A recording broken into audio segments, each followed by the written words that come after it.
Dalam bab sembahyang dia ada dua, satu najis yang dimaaf, satu yang tak dimaaf.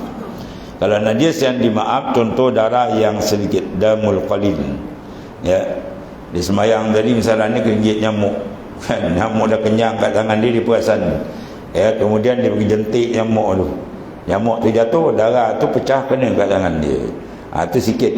Setengah ulama kata besar duit 10 sen, setengah ulama kata besar duit 20 sen, ada setengah ulama kata besar duit 50 sen, dikit sikit lagi, ya.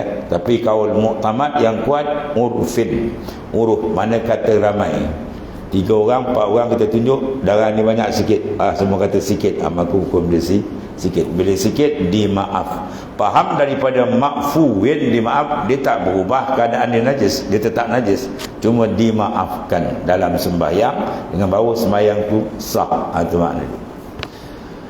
Kemudian fala tasihhu salatu ma'ahu, maka tidak sah sembahyang serta najis, walau nasian, walaupun di dalam keadaan terlupa.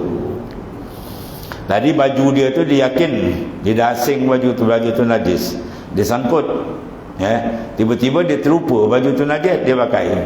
Lepas sembahyang dia sedar, baju ni najis, akan sembahyang balik. Dia kena i'adah, ulang balik sembahyang kalau sembahyang tu masih dalam waktu. Kalau dia sedar tadi dah habis waktu, maka hukum dia kena qada balik. Maknanya dia tidak dimaafkan walau nasian, walaupun dia lupa. Di hukum fiqah ni ada yang kadang-kadang lupa dimaaf, kadang-kadang lupa tak dimaaf, ya.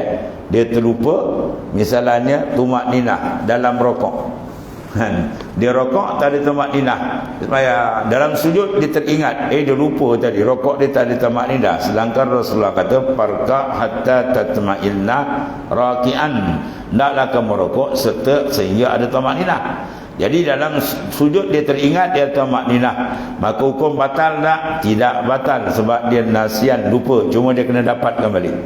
Dalam sujud tadi dia ingat bahawa rokok dia tadi tak jadi sebab tak ada tamak ninah, maka dia kena bangun balik, bangun berdiri balik, rokok balik.